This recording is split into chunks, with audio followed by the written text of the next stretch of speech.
देखिए दोस्तों, अब हम आगे के बता रहे हैं प्रेजेंट परफेक्ट टेंस के बारे में। ये प्रेजेंट परफेक्ट टेंस का जो निगेटिव होता है, निगेटिव में क्या लगता है? हैज़ नॉट और हैव नॉट, हैज़ नॉट और हैव नॉट। इसका एग्जांपल है she has not cook food, she has not cook food. ठीक है, she has not cook food, ये आपका ऐसा क्या हो जाएगा? प्रेजेंट परफेक्ट टेंस का एग्जांपल हो जाएगा। ठीक है, अब प्रेजेंट परफेक्ट टेंस में इंट्रोगेटिव भी होता है, प्रश्नवाचक भी होता है। तो प्रश्नवाचक में देखिए, प्रश्नवाचक में आपका इंट्रोगेटिव में क्या है कि हैज और have plus subject plus main verb का थर्ड फॉर्म प्लस ऑब्जेक्ट रहता है। ये इसका स्ट्रक्चर है, ये इसका क्या है? स्ट्रक्चर है। क्या है? स्ट्रक्चर है। इंट्रोगेटिव का प्रेजेंट परफेक्ट का स्ट्रक्चर क्या होता है? Has have plus subject plus main verb का थर्ड फॉर्म होता है और प्लस ऑब्जेक्ट होता है। ठीक है, ये आपका इसका क्या हो जाएगा? इसका क्या है? Has he cook food, has he cook food. देखिए, जो इंट्रोगेटिव में जो होता है हैज और हैव जो होता है सब्जेक्ट के पहले लगता है, सब्जेक्ट के पहले लगता है। ठीक है ना, सब्जेक्ट के पहले क्या लगता है? हैज और हैव लगता है। तो हैज ही कुक फूड हो गया, ये हैज ही कुक फूड हो गया। ये आपका प्रेजेंट परफेक्ट टेंस का आपका नेगेटिव का सेंटेंस था और इंट्रोगेटिव का सेंटेंस था। अगर स्ट्रक्चर की बात करते हैं प्रेजेंट परफेक्ट टेंस के नेगेटिव में, स्ट्रक्चर क्या होगा? तो स्ट्रक्चर इसमें क्या होता है? सब्जेक्ट प्लस हैज या हैज और प्लस नॉट होता है। क्या होता है? नॉट होता है। ठीक, प्लस मेन वर्ब होता है, मेन वर्ब का मेन वर्ब प्लस ऑब्जेक्ट होता है, प्लस क्या होता है? ऑब्जेक्ट होता है। ठीक है, स्ट्रक्चर इसका क्या होगा? Subject has have not plus main verb का मेन वर्ब प्लस ऑब्जेक्ट। आइए आपका उसका एग्जांपल हो जाएगा, she has not cook food, she has not cook food. फिर इंट्रोगेटिव का सेंटेंस क्या होता है? इंट्रोगेटिव में क्या आता है? Has have plus subject plus main verb का थर्ड फॉर्म प्लस ऑब्जेक्ट आता है। ठीक है,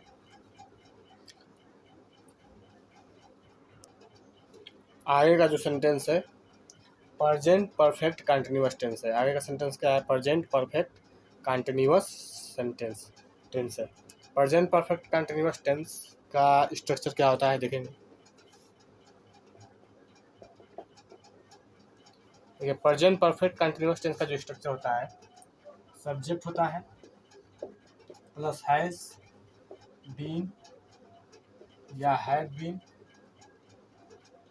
प्लस मेन वर्ब में आईएनजी, मेन वर्ब में आईएनजी और plus object object object plus since या फॉर, सिंस या फॉर, सिंस या फॉर। यूज ऑफ सिंस या for, use of since, use of since definite time के लिए, निश्चित समय के लिए हम लोग सिंस का प्रयोग करते हैं। निश्चित समय के लिए किसका प्रयोग करेंगे? सिंस का। ठीक है ना, निश्चित, definite time, for definite time, for definite time बोलेंगे या फिर निश्चित समय के लिए बोलेंगे। क्या बोलेंगे? या फिर निश्चित समय के लिए, निश्चित समय के लिए, निश्चित समय के लिए।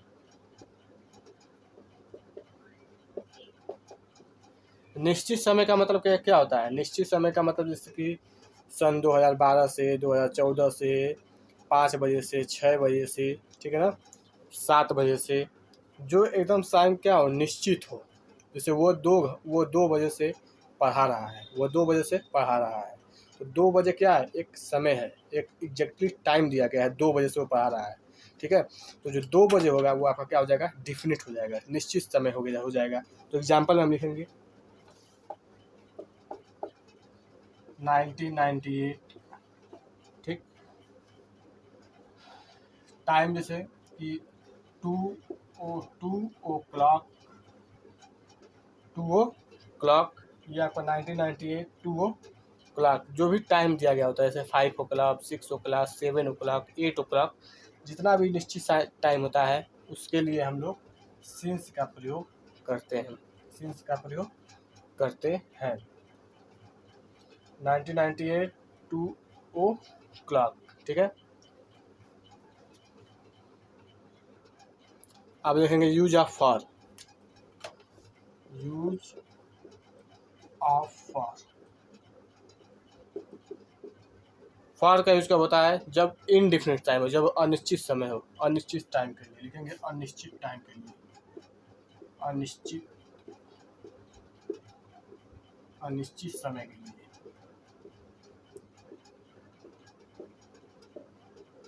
इंग्लिश में क्या लिखेंगे? Indefinite time, indefinite indefinite time के लिए, indefinite time.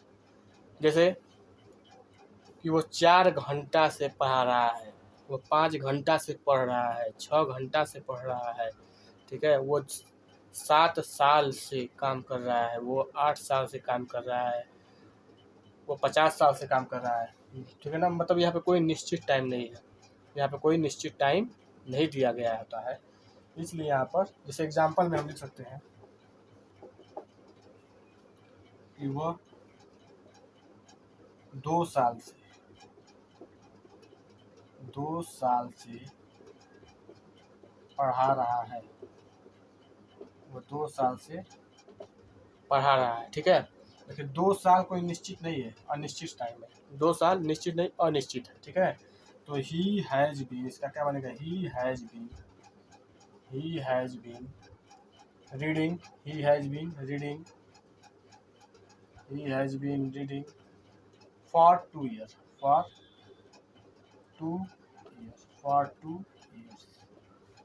2 years, he has been for 2 years, he has been for 2 years हो जाएगा।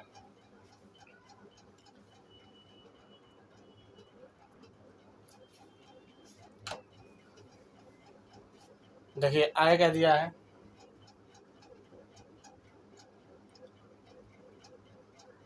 कुछ एग्जांपल और देख लेते हैं। एग्जांपल में जैसे शी हैज बीन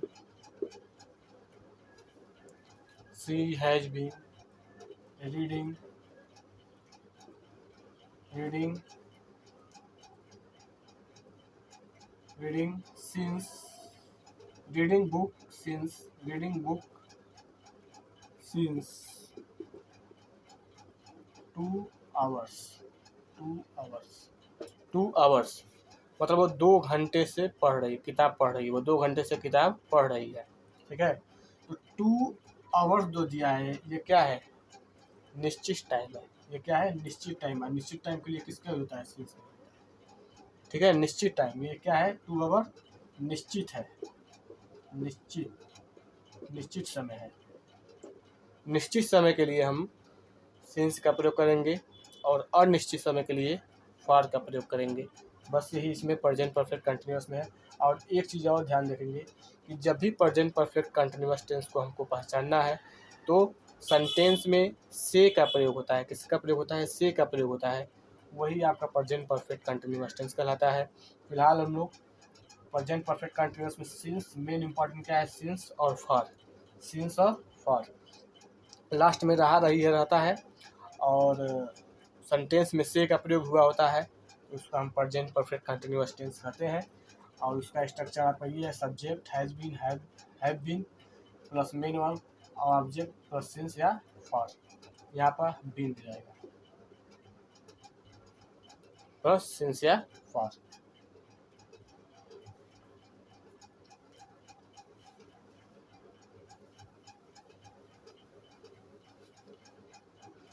नेगेटिव में क्या होगा इसका? नेगेटिव देखेंगे